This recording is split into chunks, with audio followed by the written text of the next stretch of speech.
I don't remember inviting you. Ah, she must be talking about her bragging party today, showing off her fancy high-rise apartment to everyone. Well, I don't remember being invited either, and I certainly had no desire to go. But she continued to confront me. Did you come for a tour or something? You, who can only afford such cheap and unimpressive clothes for your own daughter? She smirked, looking down on me. Hearing this, I decided to fight back. Is there a reason I shouldn't be here? Yes, this is no place for someone as poor as you. With one sentence, I stopped Jasmine in her tracks. As my words sunk in, her face turned ashen, then quickly flushed with anger. She couldn't believe what I had said and called me a lying bastard, which was rather amusing. My name is Ellen, and I'm a homemaker. I did want to work, but at my husband's request, I decided to focus on our home. But every day is filled with joy as I work hard for my family. My loving husband, our dear daughter, and I lead a life full of love and dedication. This story took place a few years after my daughter was born. She had grown up, and it was time for her to attend preschool. Among several options, my husband and I chose the preschool where we believed our daughter could grow freely. At first, she was a little nervous, but she soon made many friends and enjoyed her days at preschool. I also made new friends, other moms, thanks to our children's friendships. But not all of these connections were pleasant. While most of them were kind, there were a few who always tried to one-up everyone else. The leader of this pack was Jasmine. According to other parents, Jasmine was a homemaker too, but her husband worked at a famous company. She seemed to brag a lot about being the wife of an employee at such a notable firm. Her stories were always about luxurious hotels, trips abroad, or buying designer items. Just recently, I had to listen to her boast about her lunch at a renowned chef's restaurant. While Jasmine seemed to have a few friends among the moms, I didn't want much to do with her. But it seems like we can't always choose who we encounter. On holiday, I took my daughter to the park and unexpectedly ran into Jasmine. "Oh, hello there," she approached me. Jasmine was dressed in an elegant, tight dress with delicate, strappy mules. Everything about her screamed expensive. It was all so outstandingly flashy and beautiful. Not exactly the outfit one would expect for a park outing with a child. "Hello," I managed to respond, doing my best to hide my discomfort. She then erased her expression and stared at me. I was puzzled, wondering if I'd done something wrong. But then I realized her gaze was focused on my daughter standing next to me.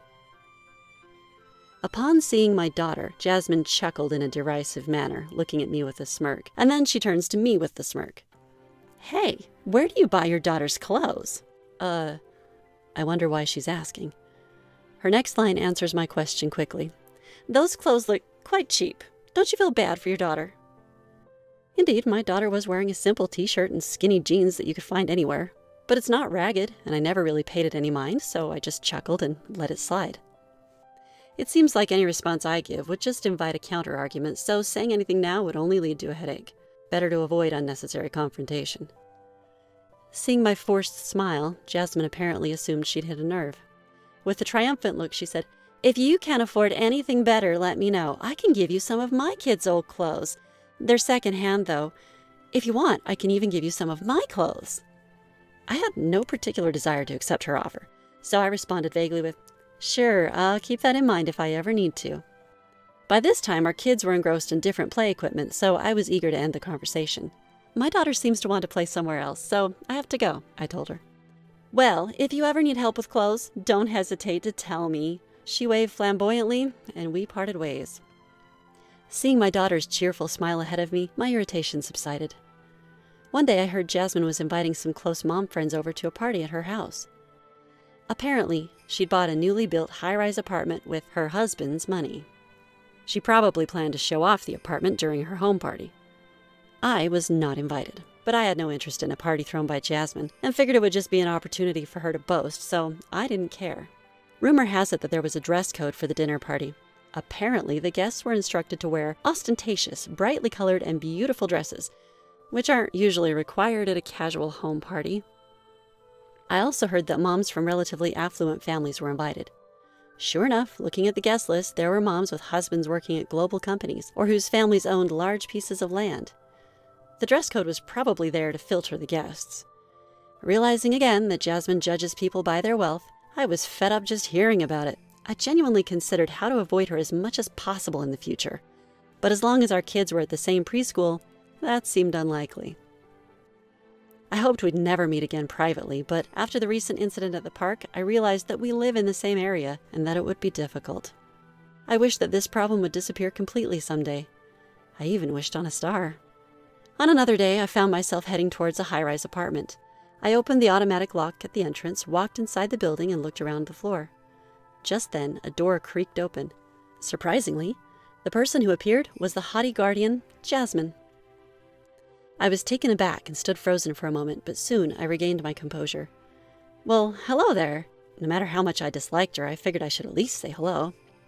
However, Jasmine didn't respond, instead staring at me with wide eyes. We exchanged glances for a while until Jasmine furrowed her brows, a clear sign of her unhidden anger, and addressed me. I don't remember inviting you. Ah, she's referring to today's party. I don't recall being invited either, nor did I want to attend. Well, I wasn't invited, I responded matter-of-factly. Apparently, she didn't appreciate my response. Jasmine continued to confront me. Why are you here if you weren't invited?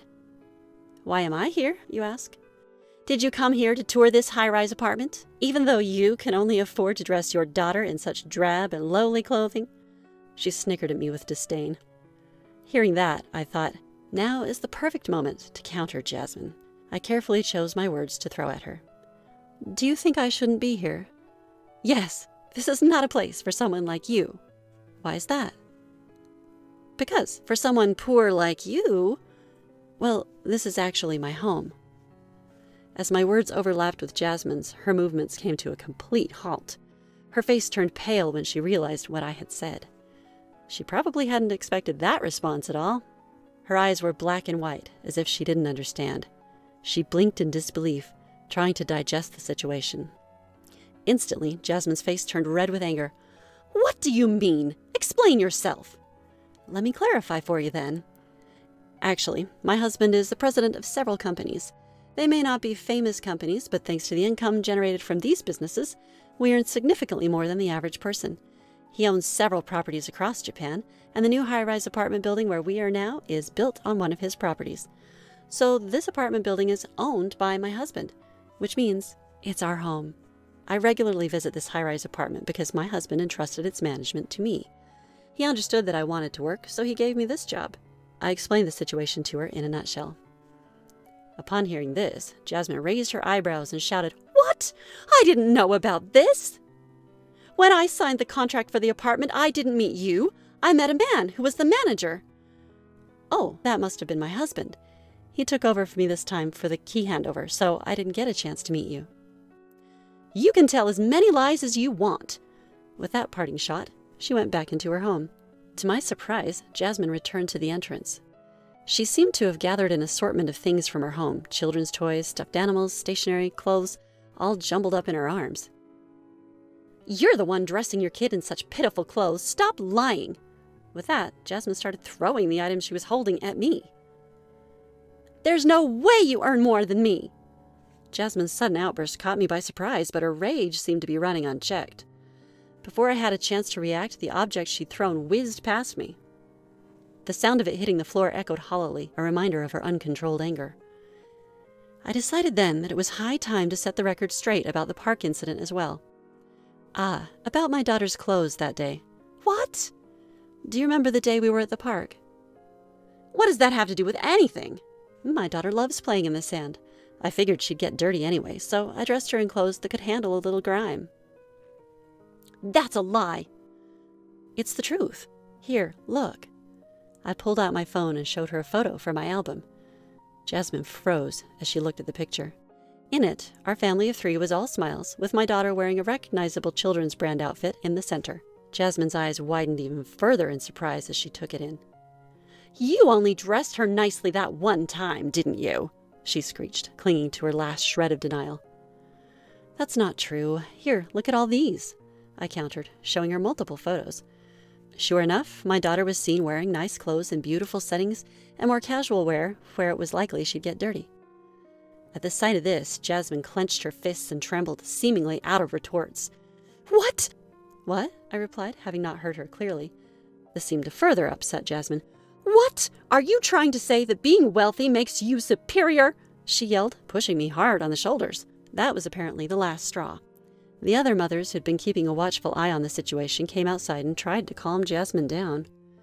Jasmine kept shouting, "She lied to me! There's no way she lives in this luxury apartment! She's just lying to be more popular than me!" Ignoring the calming words of her friends, she continued to yell.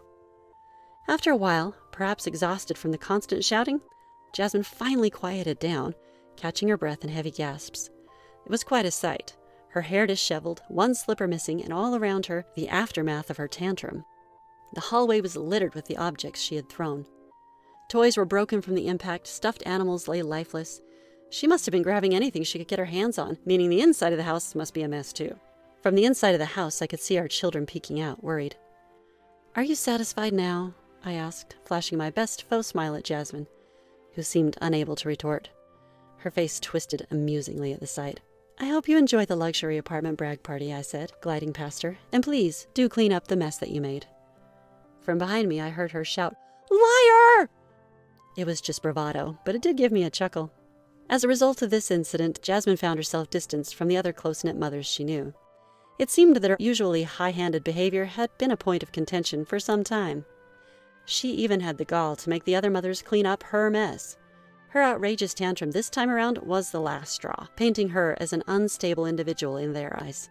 The friends Jasmine thought she had amongst the mothers distanced themselves from her, and she found herself isolated in the preschool community. It was a pitiful sight to behold.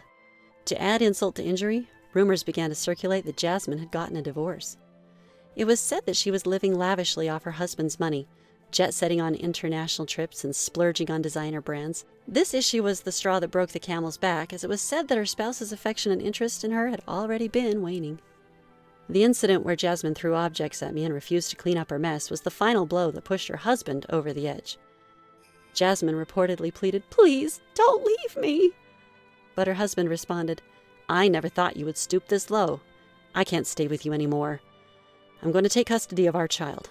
And just like that, Jasmine was left all alone. Their marriage had been a secret affair where the two had eloped to a distant land. Hence, Jasmine had no one around her to lend a helping hand. Jobless Jasmine, having lost her means of living, was in a tough spot. Word of her fall from grace spread quickly through the grapevine, and finding employment was a struggle. Eventually, Jasmine managed to find work as a part-timer in a supermarket, and was said to be living in a run-down 50-year-old apartment with doors that creaked and groaned. It was reported that she was barely scraping by.